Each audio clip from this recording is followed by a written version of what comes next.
Philadelphia, San Jose Earthquakes, Los Angeles Galaxy, Pitch Pass, Colorado Rapids, Vancouver Whitecaps, Seattle Sounders,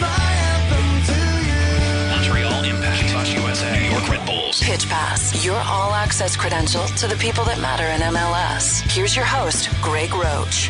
How fantastic was the last weekend of action in MLS? I mean, seriously, if you are not using the hashtag MLS Snob, then I don't know what to tell you. It has just been a phenomenal last few weeks, and it's only going to get better as we make the last playoff push in the MLS season. Are you using that hashtag?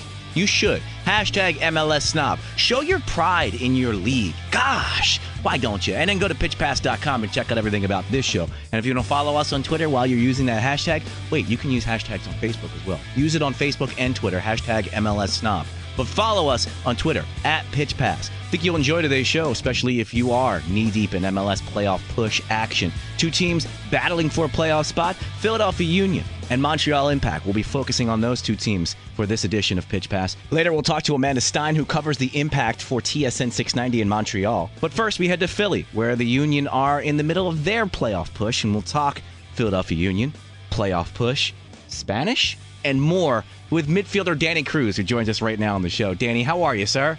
I'm doing good, thank you. How you doing? I'm good. Well, hang on. First, I teased a little bit in our opening.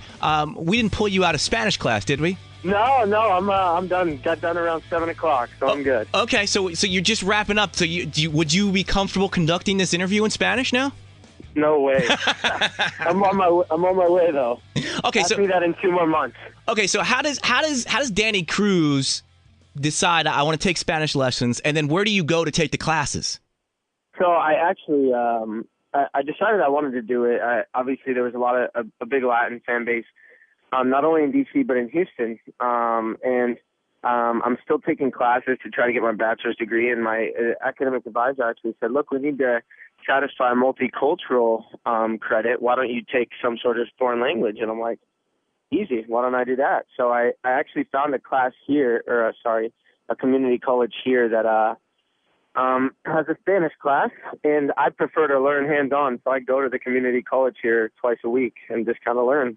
And so, and then what happens? You take the class, you ace it, and then it applies to your credits for where you're matriculating at? Exactly, to my bachelor's degree at the University of Nevada, Las Vegas. So I'm taking them here, but they're gonna transfer over to my major university. And I figure that Spanish is a no-brainer choice. Were there any other languages that were in the running for you to learn? No, not at all. I mean, my dad's fluent in Spanish, so I needed to learn it. I want to learn it anyway, and it's actually been it hasn't been difficult at all because we have quite a few Spanish speakers on my team now. So whenever there's any issues, I go ahead and go to them. So it's pretty easy. Yeah, and that's why I thought it'd be a no-brainer, just because of the Spanish speakers that you probably you run into throughout the world of soccer. Absolutely. Although there are 3 people on my team who speak French, so I could have gone that route if I wanted to. So I was going to ask what your backup was, because I figured it would be French or maybe Portuguese might be in play. Yeah, it was French. Okay. All right. And I don't I remember reading something with Tony Gonzalez, the football player, years ago, and he was saying he was learning Spanish to open up some endorsement opportunities. And he also said, with his last name, people were always thrown off that he didn't know Spanish. Has that ever happened to you? Because Cruz could be. Oh man, yeah. When I was in Houston, people would get so upset with me when I'd go to appearances because I couldn't speak to them back in Spanish. And I can hold a conversation. I always have been able to. How are you? Where are you from? How's your day going? Things like that. That's no problem. How old are you? But once you start getting into a little bit more, actual regular Spanish, I started to struggle. And then they started to realize I didn't really speak the language. And some fans actually kind of took it to heart, and I'd have to explain the situation and why. But now I'm trying, I'm learning, and it's getting better. So yeah, there's nothing worse than that sigh when people have that realization. Absolutely. Absolutely. All right, so I wanted to ask you, Philly is my hometown, so I got nothing but love for where you are now. But you were coming from D.C., which is where I'm at now. So I'm going to ask you to put your politician's hat on for a second and tell me, let's see how slippery you can be. Name one area where Philly is better than D.C. Ooh, you know what? I would say the food. Mm-hmm. Any particular style of food? No, just in general, there's so many, I love to cook, or I did before I came here. But since I've came here, I've really tried to get out more with my girlfriend and kind of see the city and see the different restaurants. There's so many there's a lot of Steven Starr restaurants, a lot of different types of food, and just overall atmosphere from different things like that, I would say is a little bit better here as opposed to there. And that's kind of probably counter to the way people think, because I think people think of Philly, Baltimore the same way, kind of like blue-collar town, so you don't figure they're going to have these upscale restaurants, but they really do. Correct. They do, though. I have to ask you, because the thing that I miss most about Philly as far as food's concerned, people always go, oh, you probably miss the cheesesteaks. And I go, you get the good bread. You can get a good cheesesteak almost anywhere. Soft pretzels, I can't get anywhere around here in D.C. I can honestly say I have not had one yet. Oh, come on, Danny. What are you doing? 1 year. I've been here a year now. Man, it's flown by, but I really haven't had one. I really haven't. Yeah, because they're so hard to find, Danny, in Philly. Yeah. They're only on every corner of every street in Philadelphia. It's very true. That is very true. I need to get on that. I'll tell you what. I'll get on that once the season's over. Well, I was gonna say, maybe can you not eat pretzels in season? Like, you try to stay away from bread and stuff like that? No, I mean, when it's closer to, or when it's like the day after a game, I'll splurge a little bit. But honestly, I just haven't done it because I haven't even really seen it that much. Believe it or not, I really haven't. You're not looking, Danny. I live in Old City. Oh my God! So there's not. Danny, they're literally on every corner. Come on. Well, listen, I haven't walked up to any of those little corner markets, if that makes you feel any better. Okay. All right, listen, sometime, I would say before December, I want to see on Twitter an Instagram picture taken by you of a soft pretzel with mustard. I can promise you that. Okay. I can promise you I'll give you that. All right. I'm going to hold you to that. I'm going to hold you to that. Good. Now, speaking of Twitter, and I don't want to open up a bad can of worms, but I have you here, and this is a great forum for you to kind of expound on some things you were talking about today on Twitter, and that is the article that Kurt Larson wrote for the Toronto Star today, or the Toronto Sun today, about you. And the weird thing to me about the article was that it seemed to me as if he was framing it as what he was saying is a good thing, but his point was a bad thing. And judging by your Twitter comments, you took that as a bad thing, correct? Yeah, look, I don't want to go too deep into it. No. I don't want to give it any more. But for me, what I was upset about was if people that know me, I think you know me, you've seen me around the team, and the guys that know me, I'm a pretty genuine person. And I take to heart things when my character is being questioned. Mm-hmm. And for me to call me the dirtiest player in the MLS is for me it's going against my character, because you're saying that it's something that I take pride in. It's something that I go on the field and try to do. And for me I'm nothing like that. I work as hard as I can every single time I step on the field. And in no moment, especially 3 games away when we're fighting for a playoff spot, am I ever trying to hurt anybody on the field. And if you look at and that's the one thing that I posted out there, was look at my cards and look at I've gotten 1 red card, and it was actually a double yellow. So I've never been sent off in the league since I've been in the league. And I would assume that someone who's the dirtiest player in the league probably has been. So for me, I was a little bit upset about that, just from a character standpoint. He did say he was trying to, it was like you said, he, I think numerous times tried to say there were different people that were kind of going at him, that it wasn't supposed to be meant as it's not a bad thing, but for me, it is. But look, I'm not going to change the way that I play. I'm not going to, it was a moment. I've had a lot going on in my family and my life, and if I could just not respond, I would have gone back. Even though I've seen people say a lot worse on there, professional athletes. So it's hard not to respond though when you see that on Twitter, and I think that especially when everybody's going at you, yeah. And whether it was good or bad. And in my defense, I had a lot of Philly supporters, and that's kind of a testament to our fan base, and I really am thankful for that and for the support that everybody gave me today. But I was most upset about him saying that I headbutted him in college. Look, I'm all about reporters being able to write whatever they want, say whatever they want to say, having an opinion. I'm not okay with someone lying to support their article. And, my coach actually shot me a text. My coach from UNLV, once he read the article, and he was pretty shocked about the fact that someone said, I've never headbutted anybody. That wouldn't be my first course of action either. So if he wants to say that, he's entitled to that, but that's not me. It's not me as a human being or a person. The thing that rubbed me the wrong way about the article was the numerous times he compared you to the NHL Sean Avery. And to me, that's just that's a bad job of a comparison, because the inference is that you have no other skills other than to antagonize, which, I don't know if you've watched any game that you played in. You got skills, Danny. You got skills.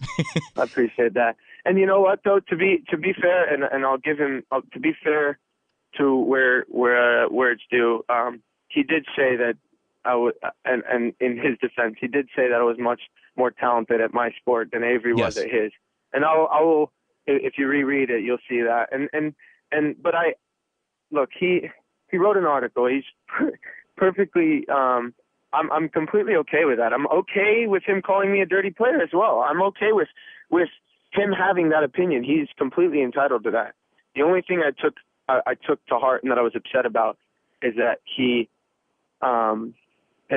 had said that I had butted him, and I don't like that. I don't like someone putting someone a story in there that for me, including my coach, is just untrue, and that's what I was most upset about. Well, and again, I think you know me well enough. Most people that know me away from the field know the type of person that I am, and that's why I take things like this to heart. Because the people that don't know me are going to read that and think that I'm just some guy who goes on the field looking for trouble. I'm not. I'm competitive. I have a big heart, and I play for my teammates. And in no way am I ever going out there going, man, I got to hurt somebody today, Yeah, and I think you addressed it very, very well, and I thank you for talking about it. But I do.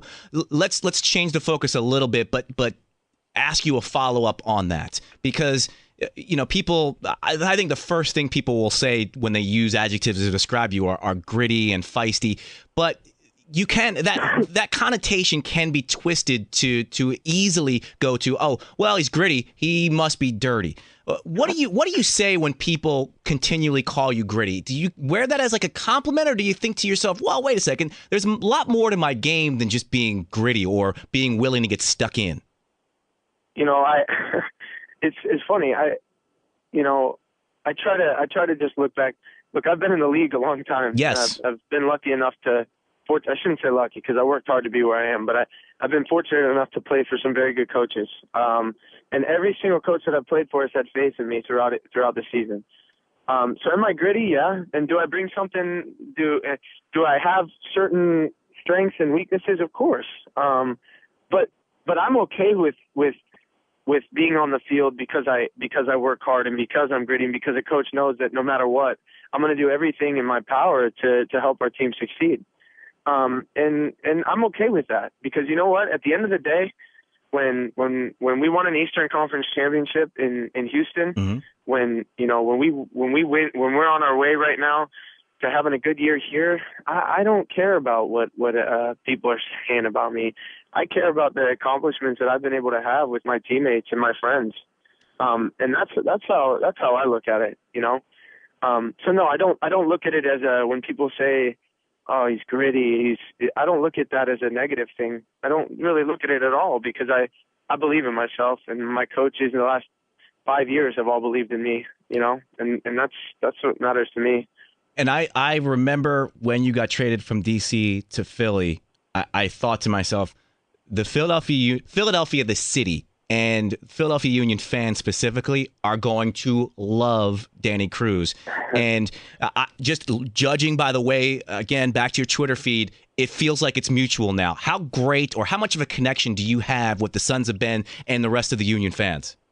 Yeah, I mean, look, this city's been great to me. It's been great to me since I've been here. The club's been great to me. My teammates have been great to me. And I look to every little thing that we've had occur. I mean, especially this last weekend, if you look at the way that the fans were behind us till the 95th minute and we went down a man, and you look at the amount of support that we continue to get, it makes our job a lot easier. I mean, it really does, because not only are you playing for your teammates and your organization, but you're playing for fans who genuinely love the game, and they love this city, and they love anything who will represent the city the best that they can, and they're fair.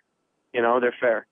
Yeah, and that's what I've always found. Again, that's my hometown, so I think I know the city pretty well. And to me, it's always been the fans of any sport in Philly. Put in an honest day's work, and we're gonna love you no matter what. And that's your MO. I put in an honest day's work every time I step out on the pitch. Yeah, and I mean, look, at the end of the day, if I can look myself in the mirror and tell myself that I did everything that I could for the players that I'm on the field with, and for my coach, and for myself, then it's tough to walk away unhappy. If that makes sense. Has there ever been an atmosphere as electric as it was after Clyberson put that ball in the net in the 94th minute? Oh man, it will be very tough to. It's tough to see something like that in person. To compare that to something else, because that was one of the most amazing feelings I've had. I ran right onto the field right when a whistle blew, like we had just won the conference championship. Because you know what, we worked so hard all game, and I felt like we deserved that. And you know what, he deserved that. He's been an unbelievable professional throughout the season, and he's someone that gets along with everybody in the locker room, so humble, and he deserved it more than anything. So now you've got a situation brewing. You'd figure, and I know you're not going to say this, but you'd figure, okay, DC, that's a game that we should be able to pull points from, if not all 3 points. Then we've got Montreal, who are in the same position we are. And then we've got Sporting Kansas City to wrap up the season, who are Sporting Kansas City. This is not going to be an easy stretch for your hashtag playoff push. By no means. And none of us are looking at it as it is. I can tell you this, no one's going into DC this weekend, in our eyes, whether you believe me or not, thinking, oh man, we're going to win this game. Well, it's a rivalry game. That's obviously the goal, but anytime you're playing one of your rivals, exactly, anything can happen. And I think you're going to see a group of us come out fighting for the playoffs. And there's so much at stake for us, for our club, for the organization, and for us as players. You guys are in a situation, though, where you've got an outside back situation going into this weekend, heading to RFK and taking on DC United. Did you go into Hackworth's office and put your hand up if you need somebody back there, Coach? Yeah, he knows I would. He definitely knows I would. My hand's always up. But, if that's one thing that our staff has done a great job of this year, it's figuring out the puzzle, figuring out what's going to work best on the weekend. And they'll do that. Obviously, we're not sure, obviously, anything that's going on yet, being so early in the week, but they'll get it sorted. They always do, and hopefully we can continue playing well on the road, or getting results on the road as we have been. Now, if I'm Danny Cruz and the coach comes in and says that, I'll go, hey, yeah, you know what? I'll do anything for the team. Might I remind you, though, of a man, center of the pitch, on a break against TFC, a beautiful layoff to Antoine Hoppeneau, who probably should have finished it, but he didn't. I'm just telling you, I can create as well, Coach. Yeah, I mean, look, whatever he wants me to do, I'll be doing. You know me, so it's going to be interesting, and it's something that we're definitely looking forward to. It was great seeing you pull some strings in the center of midfield. That's all I'm saying, Danny. It was nice. Appreciate that. Danny, thank you very much. I appreciate you taking some time and for your candor as always. It's great talking to you, my friend. My pleasure. We'll see you this weekend. And he's not just blowing smoke. One of the really genuinely good guys in MLS, Danny Cruz of Philadelphia Union. And I'm really glad that he was able to talk about a little bit about that article. I respect Kurt Larson. He's been on the show many, many times. And I understand what his point was on the article. Some of the things were like, oh, I don't know. Dirtiest player, that's a hard thing to say. So I'm glad we were able to have Danny Cruz on and talk about that. Let's keep ourselves north of the border, since we were talking about things going on in Canada. That was TFC. They don't have much going on. But one of the other teams in Canada, Montreal Impact, they've got a lot going on. They're in a playoff push of their own. And let's talk to the woman who covers them for TSN 690 in Montreal. Amanda Stein joins us right now. Amanda, how are you? I am very well, thank you. How are you doing? Well, we're pulling you out of dinner, it sounds like. I apologize. That's okay. No, don't be sorry. Don't be sorry. I'm happy to. Well, let's start with something that is right in your wheelhouse that I saw today, Okay. and I want to get your thoughts on. And that is the Olympic hockey team's jerseys, which were released today. The Canadian hockey team jerseys that they'll be wearing next summer in Russia. Your thoughts, Amanda? I'm not sure how I feel about them. It's funny. It's definitely a hot topic here. There were pictures leaked earlier this summer with them, and the initial reaction was people really didn't like them. We have a gas station here. I don't know if you have it down there, but it's called Petro Canada. And if you look up Petro Canada online, you're pretty much looking at one of the Team Canada jerseys for this coming year. So people certainly, I think when you think about Team Canada jerseys, they're pretty iconic, and they're something that different generations identify with. And I'm not so sure that this one is being recepted the way Nike would have liked to. Of course, it was Nike who redesigned them for this Olympics coming up in Sochi in February. So I want to say it's really mixed reaction, more on the negative side. Well, what don't Canadians like about them? I mean, they're very Canada. I mean, the maple leaf is slapped right on there. I think it's just we get accustomed to a certain jersey, and we identify with that one. And in particularly with what happened in the Olympics last time around in Vancouver, that jersey was absolutely everywhere. And like I said, this one sort of really goes away from the mark of what prior jerseys have sort of looked like or reflected. And I think people aren't really down with that, especially the third black jersey. It just says Canada, that's across it. And I think that one threw people off a little bit because that one isn't so Canada. No. You know what I mean by that? Not at all. It's really not. It's more like United States. Yeah. Well, who made the jerseys last time around? I want to say Reebok. I'm not sure who did them last time around. I want to say it was Reebok. But it wasn't Nike, though. No, it wasn't, and this was like a complete redesign of the whole jersey. So certainly, in terms of how it was recepted, some people like it, some people don't. I'm sort of sitting on the fence, but I know that once that team puts on the jersey and they're playing in Sochi, nobody's going to care at all what the jersey looks like. They just want to bring home gold. Well, as we start moving towards the Impact, how come Roots doesn't do any of your stuff anymore? Roots? Yeah. I don't know why they don't do it anymore. I think they should. I love Roots. They should, right? Roots is a Canadian. Like, when I think of apparel and I think of Canadian apparel, Roots is the first brand that comes in my mind. I mean, when they did Vancouver 4 years ago or 3.5 years ago, most of the actual apparel in terms of like sweatshirts and gloves and things like that did come from Roots. Okay. Don't worry. They still exist in the realm of Olympic sports for Canada. Love Roots. And you know what? Impact can't use anything Roots because they've got the Adidas contract. Because I was going to try it back in, but at some point I'd like to see Roots get really back in and maybe even do some soccer stuff. That would be cool. That would be really cool. I love their stuff. Like I said before, I love their stuff. I wear their sweatpants all the time. Well, and it's like a Canadian staple. I wear their sweatpants all the time. That's a great visual. Thank you, man. You're welcome. Well, it's got to be getting cold up there because I've seen some pictures of you that you've tweeted out. You're like bundled up. You're wearing like ski caps and stuff. Yeah, we got the ski caps going on, except for I just ran out of the restaurant to do this with you, and I forgot my jacket inside. And so wow. All right. I'm standing outside, a little chilly, but it's getting there. It's that time of year for us. So I also bundle up more than the average person because I hate being cold.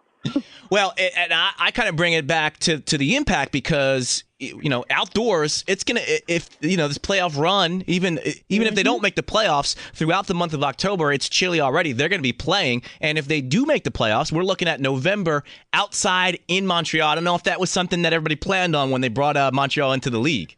I mean, well, whether they planned on it or not, they would have had to. I mean, look, if you're going to make the postseason and you want to play at Saputo Stadium and you're not building something with a roof over it, I think the Saputo family knows that it's going to snow and there will be snow. The ground will be tough. I know they're putting it, they've had this, I don't know how to say it in English, actually, like a réchauffage. It's like a heating system in the ground to sort of be a little softer, if you will. So they're working on things to make it more suitable. But I'm telling you, there's 2 press boxes. There's one on the inside and one on the outside, and I've started using the one on the inside. I commend them. I really do, for playing in the cold weather, certainly. And when you do think about something like November, if they are to get there, you know, you really do risk the snow. And they've had that situation before where they've had to postpone a game early on in the season because the ground wasn't ready and there was too much snow, or there was a snowstorm or something like that, and they've had to postpone a game or two. So give me a little gauge on the mood of the team as they head into this weekend. I wouldn't say this is a true must-win situation because they're kind of in the driver's seat for the 4th spot. I know they want to shoot for the 3rd spot. Whilst it isn't a must-win game, this is a match against a New England Revolution team who it is kind of a must-win for them. And if they do happen to pick up all 3 points against Montreal, that puts Montreal in a really bad situation. So what's the mood of the team going into this weekend versus the Revs? I mean, I have to tell you that the mood for them is this is a must-win. They have to. They have to win this game, and maybe not in terms of the number game and in terms of, you know, what happens in terms of the point, but for morale. At this point in the season, they've really been on a downward spiral of seeing a lot of the veterans getting very tired. Someone in particular, you know, you can look at Alessandro Nesta, certainly not who we've seen at the beginning of the season. Guys like Patrice Bernier dealing with a hip injury right now. They've got to win this game because they need that morale to go up. I don't want to say, you know, they're all depressed and stuff at practice, but certainly they know the consequences of not just losing the game or drawing the game, but that they know that they have to pick up points here to make themselves believe that they can do it. And I think that that's the biggest thing going forward here, is that they've got to get back to a mentality where they believe in themselves. And of course, when you talk to athletes, they always say, oh yes, like we do believe in each other and things are going well, but the results aren't showing it, and really that's the only place where it matters. And I guess you bring up a great point, and something that I hadn't thought about is, you know, as they continue this push, it'd be nice to be able to rest players towards the end of the season, and you can't do that if you're fighting for a spot. Yeah, exactly. You don't have that opportunity to rest players, and let me tell you, with the way that this team has played, especially in the month of August, they played 7 games in the month of August, and with the CONCACAF and everything, and there was a lot of travel. You know, they went to San Jose for an extra game and stuff like that. They're tired. The veterans are tired, and I'm not so sure that Marco Schalibon, the coach, really managed his team very well, especially through that month of August. I think that the young kids who are getting some more play now should have had that earlier on in the season. Even if you go just back to August, they should have been playing a lot more to manage this team, to make sure that your veterans aren't worn out come that final push of the year. They never had a full grasp on, yes, we are for sure going to be in the playoffs. So when you don't have that certainty, you need to manage your team properly, just in case you're in a situation like they are now, where your veterans are worn out. Yeah. I mean, to me, that's what it looks like. Their veterans are worn out, but they've got to keep playing them because the young kids haven't had enough time. That the chemistry is not quite there yet. Well, you brought up Nesta. Let's start there. What is his status as of today when we record this, which is a Tuesday evening? His status is he's probably tired. It's funny. I was talking to one of my colleagues today, and the impression we both have is he's just ready to retire. I really do. Like, I really just feel that he's just letting it sort of play out as it goes, but that he's just ready to call it quits. That's very interesting. So obviously he's going to do a professional job when he's out there, but yes. You're saying, like, you can see it in his eyes that, you know, this grind is a bit much for a guy who was just hoping for a kind of a lap through the end of the year. Yeah, and certainly something you brought up as well before. I mean, it's cold here, and that's not easy on an older body. Yes. Playing outside, they practice outside, you know, it's not easy. And as much as highly as we regard someone like Alessandro Nesta, the fact is he is an older player. He's had a lot of bumps and bruises, and it is exacerbated when you're in a city like Montreal and it's cold. So what do you expect then for the rest of the season and hopefully, fingers crossed, if you're an Impact fan, into the playoffs? Is Schellebaum going to have to manage his minutes? This isn't a situation where he's obviously he's got a little nick now with the abductor, but is it going to be a situation where we have to pick and choose when we deploy him? Alessandro Nesta you're talking about? Yes. I mean, it depends what Coach Schellebaum wants to do. It depends. Is he going to go all for it? If he's going to go all in for it, I think he's going to use Alessandro Nesta as much as he wants. It's funny, with someone like Nesta, yes, he has a coach, but he really coaches himself. When he wants to leave practice, he's done practice. I mean, he is a team player, and he's there, but if he feels like he's done and can't give anymore, well, you sort of see him leave a bit earlier. So I think it'll be something that's in constant conversation between Nesta and Coach Schellebaum as to how much he can physically play without actually hurting the team in the end. Interesting. And so it kind of is in Nesta's court to go, okay, you know what, I can give you 60 minutes today, or I can give you the full 90, but the ball is in his court. I think, at the end of the day, it is in Coach Schellebaum's court. He is the coach. But I'm sure it is an active discussion. But he's also a winner, Alessandro Nesta. And as much as, he may be looking towards retirement, there's also this notion that he wants to give his 100% when he is out there. So it's finding that fine balance. They do have people who can play. They have defenders who can play. But you're looking at, injured players now. And so if Alessandro Nesta is capable of playing, I expect him to be playing. Let's talk about DeVayo, leading scorer in MLS, having just a fantastic season. But now, as I'm reading about Montreal Impact, picked up a knock previous to the Houston Dynamo match, aggravated it in the Dynamo match. What's his status moving forward? That is all I know so far. I don't have confirmation whether he's going to play or not going to play. My understanding is that he is at practice and that he will, he's participating. But you can't ask for a better season from him. No. He's done everything that he's had to do for this team. He's lived up to everything that he was supposed to do here. But if they don't have him because of injury, that is going to be a huge, huge, huge disadvantage for Montreal. And I don't think that they can get over this hurdle without Marco DeVayo, whether he's at 100% or 90% or 80%, they need him to be able to get over this hurdle and make that push for the postseason. I really don't see them being able to do it without him. You said it. Look how many goals he scored, They need that. They need him. Let me ask you, and you probably haven't asked him this question, but maybe something in the back of your mind when you're at practice next time, you could ask him this. Because the first thing that people say about, when you're watching a telecast, first thing they say is an MLS leading scorer. Then the second thing, quickly followed up with, also leads the league by a wide margin in offside calls. Do you think that... I take so much flack on my show for calling him out for his offside. I take so much flack for this. It's become a bit of a joke. We joke about it now because it does happen. And then, listen, he's Marco DeVayo. He is a step ahead of everybody else in terms of, seeing the game. I think he sees it a little quicker than some of the MLS players. And so he finds himself offside. But, oh, man, I can't even tell you how much flack I take. So have you ever asked him, does it bother? Does he even care? It's like, whatever, dude, I'm popping in goals. Care.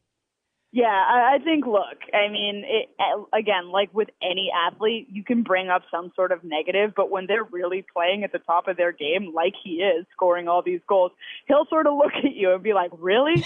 You're really, you're going to, call me on my offside when I'm scoring 20 goals a season?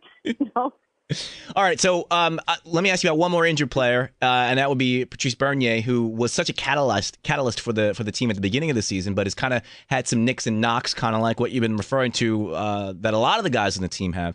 Where are we at with him? Same sort of status. He's dealing with it's a hip injury for him. Last I checked in with the coaching staff and with their PR people, it's a hip injury. They just got back to practice today, and I wasn't able to get there today. I was busy doing some other things for work, but I'll have a chance to get a little more information on him tomorrow, so I can't elaborate more. But it is a hip injury, and he's another guy that they need healthy. Now, it's crazy that the season's almost over and that this is the position they're in. You know, when you think about where they were at the beginning of the season, and I often wonder, were they just overachieving right at the beginning? You know, were they just like playing way above their heads and now they're back to reality?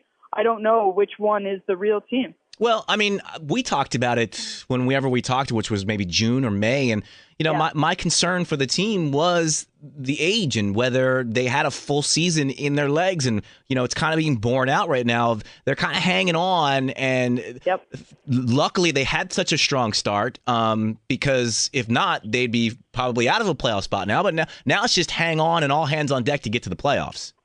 Yeah, it's sort of the opposite what happened last year under Jesse Marsh, right? They had a really, really slow start. It was pretty brutal covering them.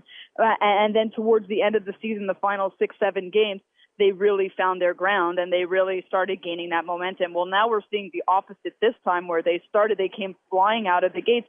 And really, when I look at it, what they were doing there is they built themselves a cushion that you would hope they wouldn't have to use, but now you're seeing how important that cushion is because they're on the verge of, you know, they're sort of in limbo. They're in purgatory. They don't know which way they're going.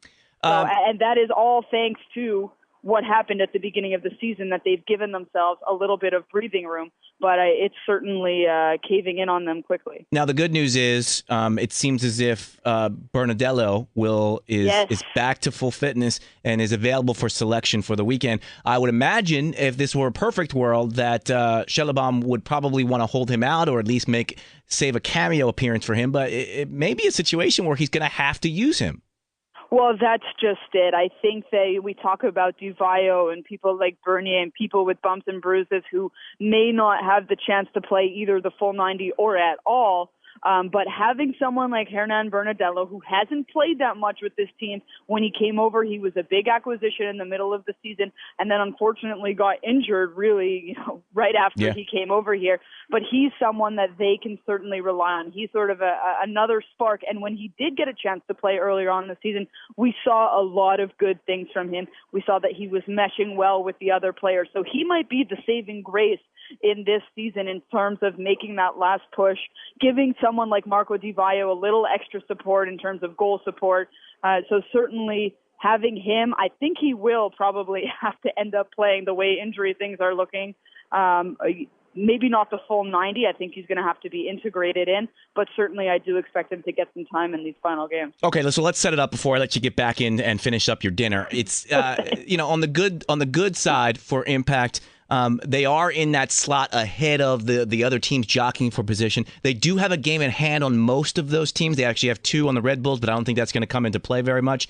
And they do have a match at home versus the Revs, and then their other home match is against another team battling for a spot. We spoke to Danny Cruz earlier, and that will be Philadelphia Union. So they've got both of the teams that are trying to catch them at home. Now, the bad news is both of those teams are kind of feeling their oats. You've also got a long trip out to L.A. to play the Galaxy, and then you wrap up the season with what should be an easy game against TFC until you factor in it's TFC versus Montreal, which is always a barn burner. It's going to be an interesting end of the season, an interesting month of October for the Impact.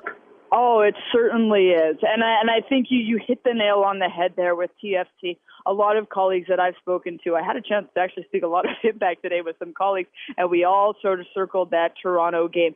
Toronto FC, obviously not in the same category as Montreal in terms of positioning, but like you said, it is Montreal-Toronto, and no matter where these athletes are from, they get up for this game. And it could come down to that is the game that decides whether Montreal heads to the postseason or not. And that's very typical of things in Montreal because often we see the Montreal Canadiens having to battle it out against the Leafs in the final game of the season to either go to the postseason or not. So it's a very typical situation for Montreal fans to experience, and it gives an added dimension to that rivalry. And it could very well be that type of situation where they need that win to get into the postseason, and I have no doubt that the Montreal Ultras will be making that trip to give them the support, and probably, there'll be more Montreal Ultras than there will be TFC fans.